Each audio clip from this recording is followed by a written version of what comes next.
Hello friends, তো চলে এসেছি নতুন ব্লগ নিয়ে। আজকে আমি বানাচ্ছি বড়ি আলু দিয়ে মাছের পাতলা ঝোল।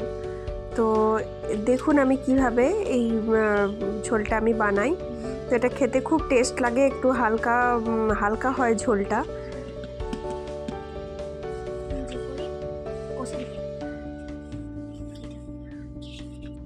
তো এখানে আমি নিয়েছি মাছ, তো 3 পিস মাছের টুকরো নিয়েছি। আর এখানে আমি নিয়েছি আলু একটু এরকম লম্বা লম্বা করে কেটে নিতে হবে। আর নিয়েছি পেঁয়াজ আর টমেটো। আর এখানে আমি নিয়েছি বড়ি, এগুলো বাড়িতে বানানো বড়ি। এগুলো মাসকলাইয়ের ডাল, যেটা বিউলির ডাল আর ছাঁচি কুমড়ো বেটে এই বড়িটা বানানো হয়েছে। আর এখানে ধনেপাতা নিয়েছি, যেটা আমার গাছে হয়েছে, এই যে আমার গাছ। এখানে আমি ধনেপাতা চারা করেছিলাম, তো সেইগুলো হয়েছে। তো চলুন মাছটা ভেজে নেবার জন্য মশলা মাখিয়ে নিই। তো এর মধ্যে আমি একটু নুন, একটু হলুদ আর একটু লঙ্কা গুঁড়ো আমি দিয়ে মশলাটা মাখিয়ে মাছের মধ্যে রেখে দেবো। আর একটু আদা রসুনও দিয়ে দিলাম।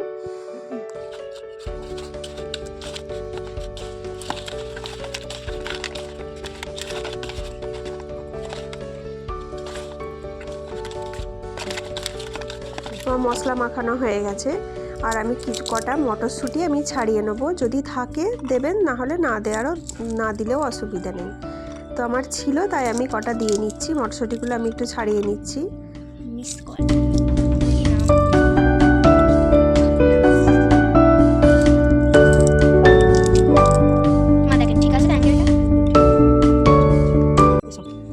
তো আমার হয়ে গেছে, চলুন এবার মাছগুলো ভেজে নিই। তো আমি এটা লোহার কড়াই নিয়েছি যাতে না লেগে যায়।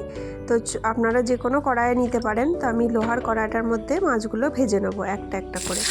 তো এখানে আমি অল্প তেল দিয়েছি, ছাঁকা তেলে কিন্তু আমি মাছ ভাজবো না, কারণ ছাঁকা তেলে মাছ ভাজলে মাছগুলো একটু শক্ত হয়ে যায়। তো ওটা ঝোলে দিলে আর অতটা ভালো লাগে না। তো এরকম অল্প তেল দিয়ে মাছটা আমি ভালো করে ভেজে নেবো।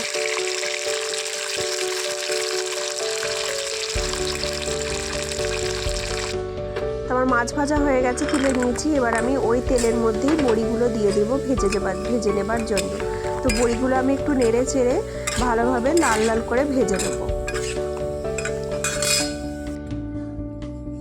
আমার বড়িও ভাজা হয়ে গেছে। এবার ওই বাকি তেলটাতে আমি এই আলুটা দিয়ে দেবো।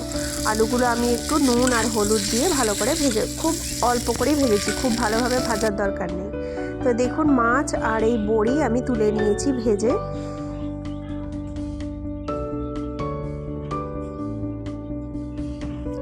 আর এখানে আলুটাও ভেজে আমি তুলে নিয়েছি।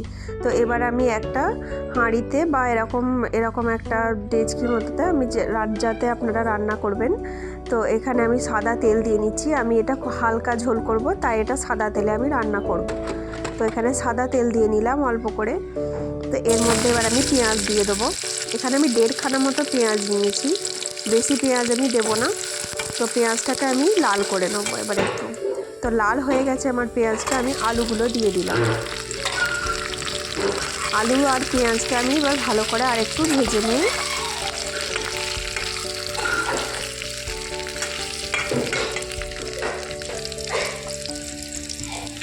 এখানে আমি একটু আদা রসুন দিয়ে দেবো, 1 চামচ মতো আদা রসুন দিলাম, 1.5 চামচ মতো দিয়ে দিলাম আদা রসুনটা। একটু নুন দিয়ে দেবো। নুন আর আদা রসুনটা দিয়ে আমি ভালোভাবে একটু নেড়ে চেড়ে নেবো। একটু নাড়া হয়ে গেছে, তো এবার আমি টমেটোগুলো দিয়ে দেবো এর মধ্যে। টমেটো আমি মোটামুটি মাঝারি সাইজের টমেটো 1.5 খানা মতো নিয়েছি। এবার আমি একটু হলুদ দিয়ে দেবো, খুব অল্প মশলা কিন্তু এটা রান্না হবে।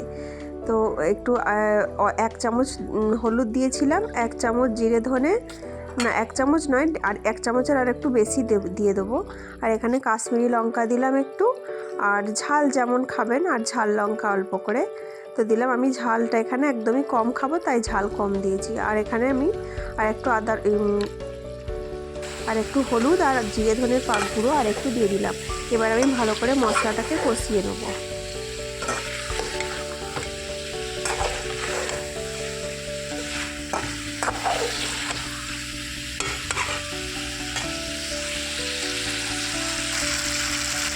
তো এখানে আমার মশলাটা কষানো হয়ে গেছে, মটরশুঁটিটাও আমি এখানে দিয়ে দেবো।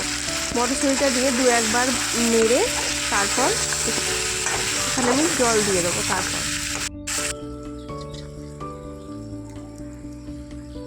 যতটা ঝোল খাবেন ততটার মতো জল দেবেন, আবার একটু বেশিই দিতে হবে, কেননা বড়িতে আবার একটু টেনে নেয়। তো মাছগুলো এরপরে আমি ভাজা মাছ আর বড়িগুলো এর মধ্যে দিয়ে ভালোভাবে ফুটিয়ে নেব।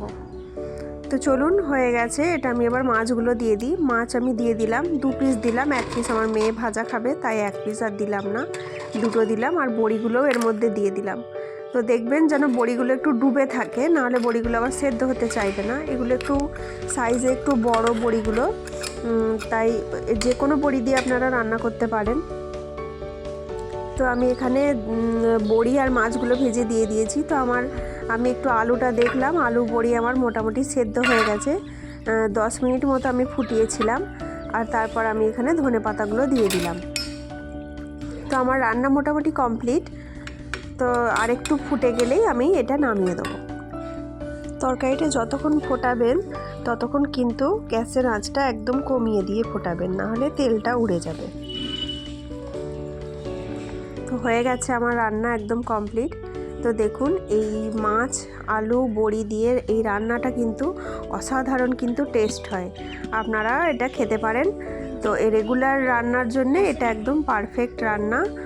এক এক দিন মনে হয় একটু হালকা তরকারি খেতে ইচ্ছা যায়, তো এরকম করে আপনি হালকাভাবে করতে পারেন। তো দেখুন, আমার বড়িগুলো একদম সেদ্ধ হয়ে গেছে, একদম ভেঙে গেল হাতে করে একটু জাস্ট প্রেস করতেই।